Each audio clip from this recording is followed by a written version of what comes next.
Welcome back to the channel, my friends. On today's video, we are looking at this Lesco zero-turn Cub Cadet Tank. Will be the same.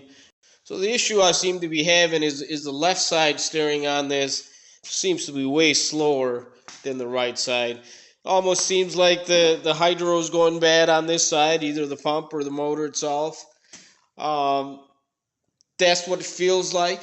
But we'll take a look at the belt. I did notice as I was trying to go up a hill, I happened to look back on this side of the hydro and it was kind of stopping and going, which seems like the belt is maybe slipping. So let's take a look. So I have the mower on jack stands to give us some access underneath.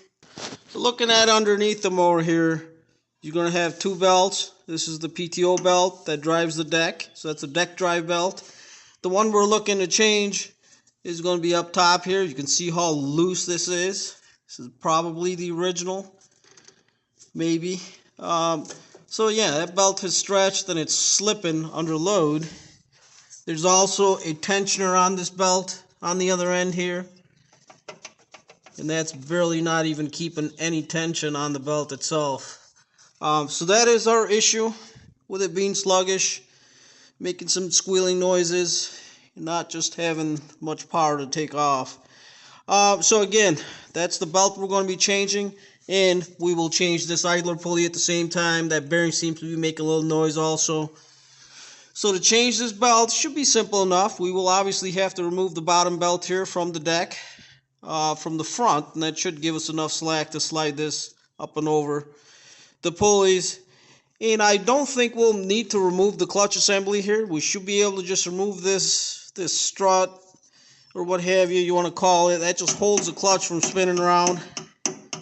So there's two bolts here, one here and another one on this end here. We'll remove those and we should be able to remove this whole assembly. So once we have the bottom belt off, we should be able to slip this belt up and over the hydro pumps, being careful not to damage the fans that are on top. We can always remove the screens on top to give us some more room also. So I was able to remove this torque assembly here from off of the frame. Again, there's just two bolts holding it. It's either a 1/2 inch or you can use the 13mm. There is a nut on top. Again, there's just two, one here and one here, and that whole assembly comes off just like that. You will need a 1/2 inch wrench to hold the bolt or to hold the nut end on this, and it's kind of hard to see, but it's right behind the exhaust here, which also serves as a motor mount, which holds the motor to the frame here. So you will need a 1/2 inch wrench on top just to hold that while you're unscrewing it. Now that we have that assembly off, we should be able to slip the belt up and over once we have our deck drive belt here, or the PTO belt, off. We will also need to unplug our clutch wire that's here. So we'll get this unplugged and separated from this. Now to remove the deck drive belt, this is the belt that we will be removing. Remember, there's another belt here that drives the blades. It's actually the top belt we'll be removing, not this one. And to remove that, it's fairly easy. This is the tensioner for this, so if you push on that bar,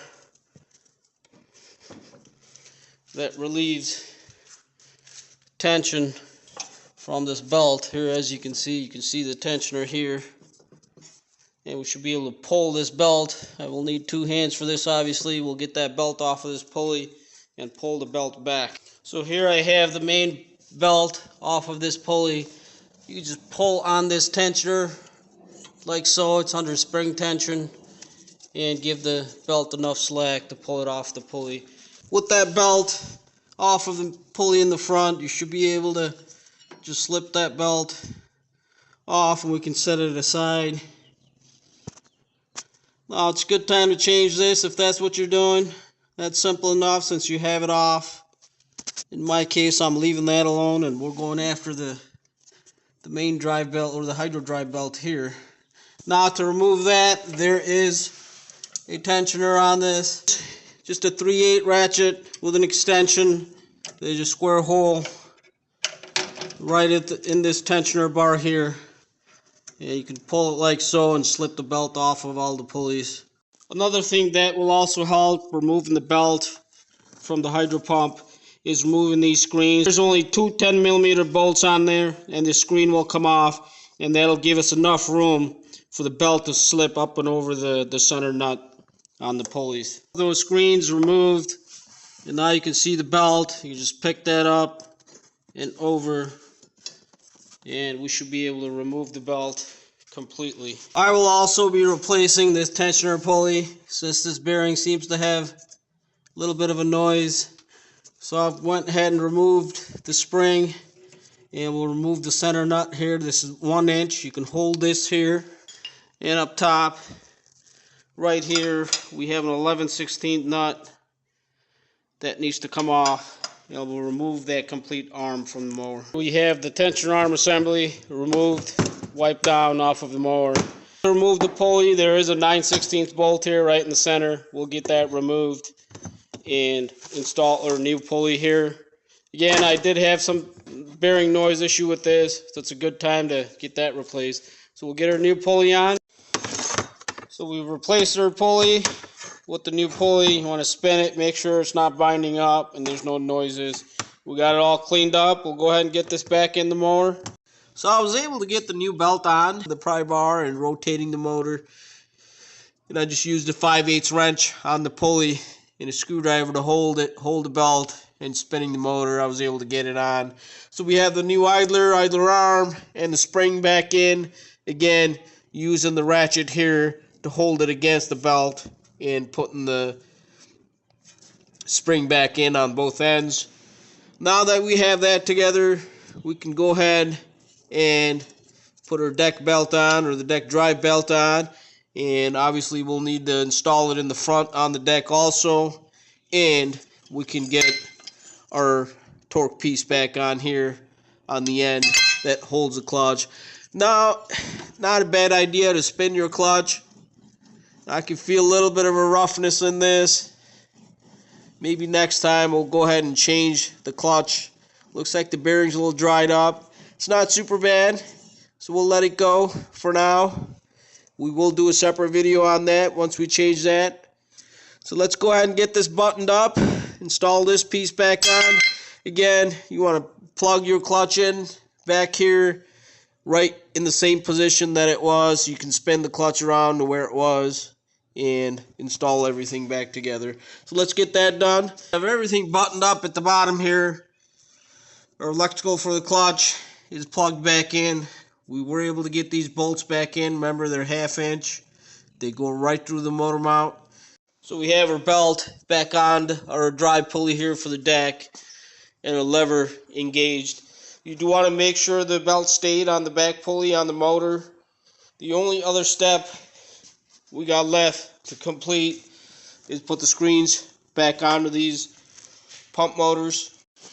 So we have everything buttoned back up. Good idea to go ahead and grease everything while we're at it. Just to kind of sum it up, when you're putting that belt on, it's easier to go ahead and put it in position when these screens are off, and then you can reach from up here and put it up and over the center bolt of the pulley here, and it should just go right in spot.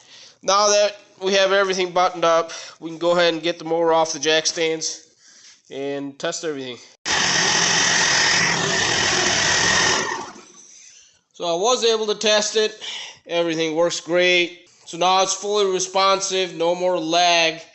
Before, I actually had, it seemed like the left hydro was super slow compared to the right side. That's completely gone. So that was all due to the belt slippage.